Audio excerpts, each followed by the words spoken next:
লক্ষ্মীর ভান্ডার প্রকল্পের মাধ্যমে এবার প্রতিটা পরিবার পাবে মাসে ৩,০০০ টাকা করে। লক্ষ্মীর ভান্ডার একটা পশ্চিমবঙ্গের জনপ্রিয় প্রকল্প এবং এই প্রকল্প নিয়ে নানান সময় নানান আপডেট আসতে থাকে। সেই আপডেটগুলি আমি আপনাদের সঙ্গে শেয়ার করি। সেই রকমই এবার আপডেট এসেছে যে লক্ষ্মীর ভান্ডার প্রকল্পের মাধ্যমে প্রতিটা পরিবার পিছু মাসে ৩,০০০ টাকা করে দেওয়া হবে। এই ভিডিওর মাধ্যমে এই আপডেটটির ব্যাপারে সম্পূর্ণ আলোচনা করব, তাই ভিডিওটি শেষ পর্যন্ত অবশ্যই দেখুন। তাহলে চলুন ভিডিওটি শুরু করা যাক।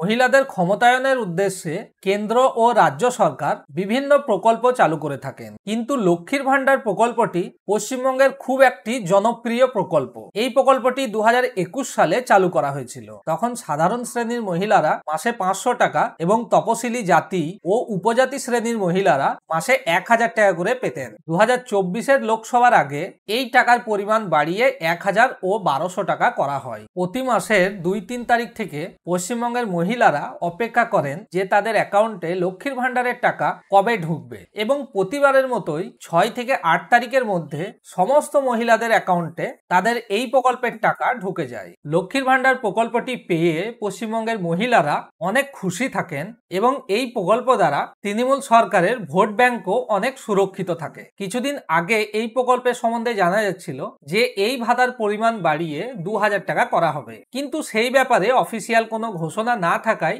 সঠিক বলা যাচ্ছে না। অনেকে মনে করছেন যেমন লোকসভা ভোটের আগে 500 টাকাকে বাড়িয়ে 1000 এবং 1000 টাকাকে বাড়িয়ে 1200 টাকা করা হয়েছিল, সেই রকমই 2026-এর বিধানসভার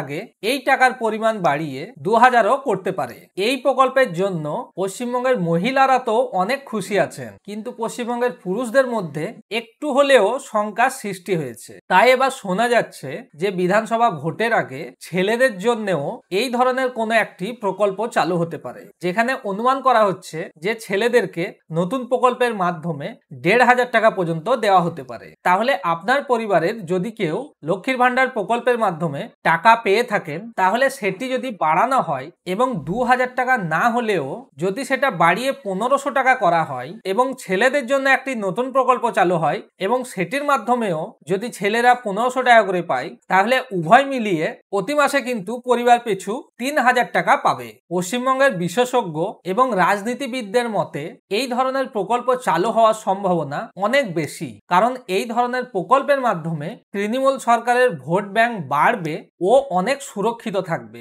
এই সম্বন্ধে আপনার কি মতামত কমেন্ট করে আমাদের অবশ্যই জানান। ভিডিওটি যদি ভালো লাগে তাহলে লাইক করে দিন, বন্ধুদের সঙ্গে শেয়ার করে এই আপডেটটি সম্বন্ধে জানিয়ে দিন এবং এই ধরনের আরো আপডেট পেতে আমাদের চ্যানেলটিকে সাবস্ক্রাইব করুন। আবার দেখা হবে পরের ভিডিওতে। ততক্ষণ ভালো থাকবেন, সুস্থ থাকবেন এবং আমাদের সাথে নতুন প্রকল্পের আপডেট সম্বন্ধে জানতে থাকবেন।